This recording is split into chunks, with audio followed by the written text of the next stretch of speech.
My name is Andre Bonner, and I'm here to talk to you guys today about the Free Cyrenaica movement. And before we get into a little bit of brief history, let's go ahead and talk about what it is that we're here today to talk about. The definition of self-determination, which is at the root of the issue. Self-determination is the principle in international law that nations have the right to freely choose their sovereignty and international political status with no external compulsion. In layman's terms, this means that the people of a nation have a right to declare that they are a nation, that they're united in the eyes of the world, in the face of the world. The right to self-determination is recognized as a right of all peoples by the United Nations in the International Bill of Human Rights, and of indigenous peoples in the Declaration on the Rights of Indigenous Peoples, adopted by the General Assembly in 2007. And this is an important distinction to make because indigenous peoples are different than the people who end up moving into a nation after it's founded, or after it exists. So as a little bit of history, Libya had a civil war recently in 2011. It was led by a man named Muammar Gaddafi, and he was something of a dictator. He overthrew a gentleman named King Idris, and he seized power. It was bloodless. It wasn't like a war or anything happened. But he did seize power technically illegally, and he dissolved the monarchy and declared a Libyan Arab Republic. And one of the major things he did was he nationalized and centralized their oil industry. And he used this to fund state programs and to fund revolutionary groups across the world. Cyrenaica is the eastern region of Libya, and it's actually about the farthest you can get from the capital as possible, which is Tripoli. The rebels were known as, not altogether known as, but they were led by the National Transitional Council. In the end, NATO ended up backing up the National Transitional Council, and they eventually killed Gaddafi and restored power to themselves. As you can see right here, this is Cyrenaica. Up right here is Tripoli. So you can sort of see how far away and how disconnected the region is from the center of power. This ended up being a huge issue because most of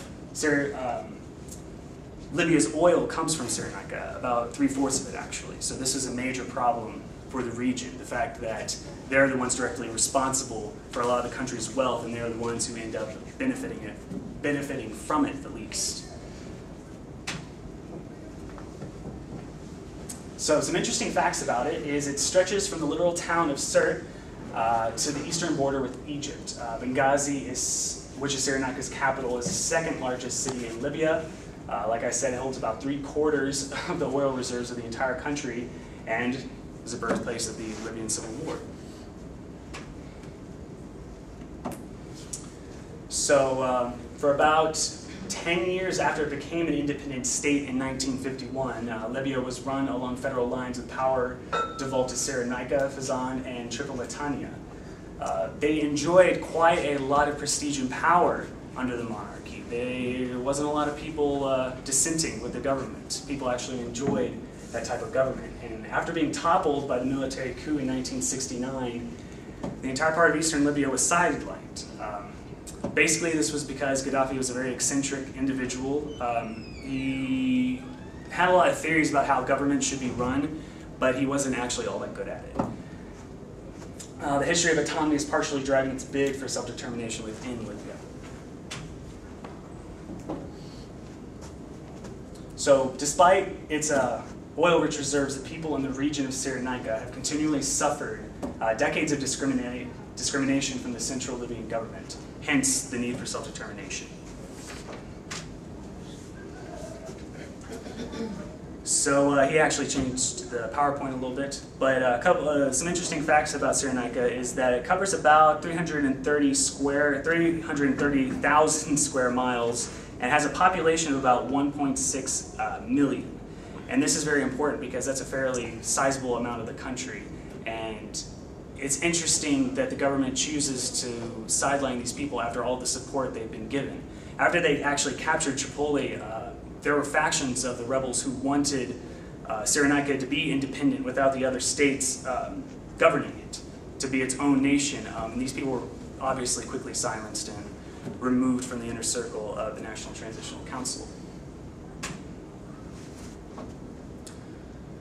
So reasons for self-determination, we've already said they've been neglected.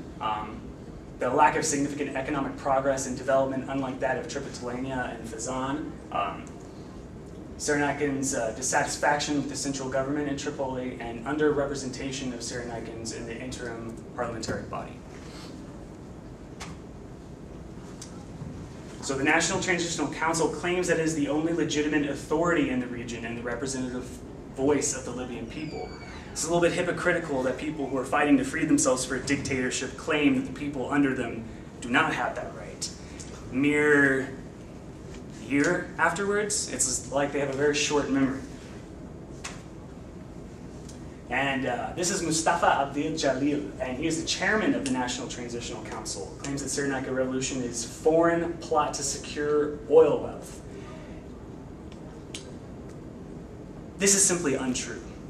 Foreign plot to secure oil wealth. It certainly is not foreign, and if you would call it a plot, I'm not exactly sure it's a plot for people to feel that money coming from their region deserves to be put back into it.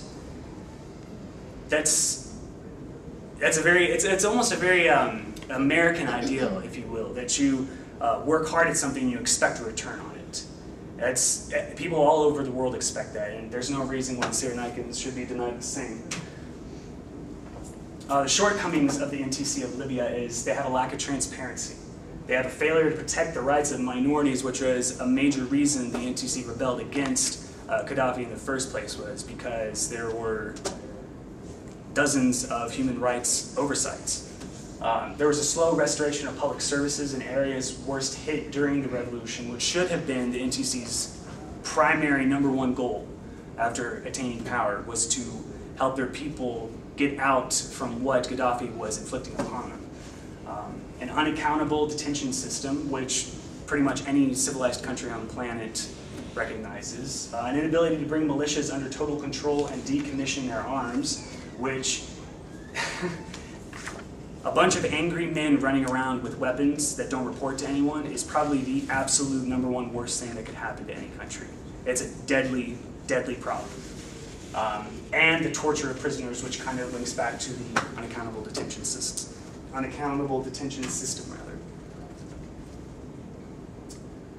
Reply to this was that the NTC is still going to control foreign policy in the central government, and they just returned it to the federalist system of the 1950s. Simple as that. So this right here is a picture of the Congress of the People of Cyrenaica. I know there was a very interesting photo in the original PowerPoint that actually showed the interior of this, but this is not any sort of elaborate, all the nations are here to present in this grand formal arrangement. These are people who believe so strongly in what they're doing is right, is that they're all meeting in an ordinary building, coming together, trying to show that they are solidified, that they deserve to be heard. The process of self-determination can be through the direct negotiation by representatives, mediation through a trusted third party, or the findings of an agreed upon independent tribunal. The process ends with the people's consent to a proposed outcome through a referendum, but I'm not exactly sure what that word is, or some other means. This is obviously Abdul Jalil states that he will use all necessary force to protect national unity, which is pretty much to be expected of any leader of a country when a certain portion of their citizens say that they're going to break away. It's obviously in Libya's interest to keep Cyrenaica within the fold, so to speak. But for the people, the indigenous peoples of Cyrenaica, this is not good at all. And then a pretty little girl holding flags.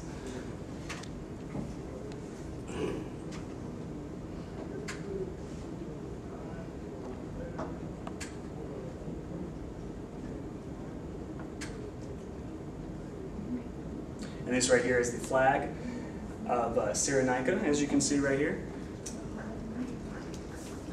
And in conclusion, despite the fact that the NTC was supported by the UN and by NATO,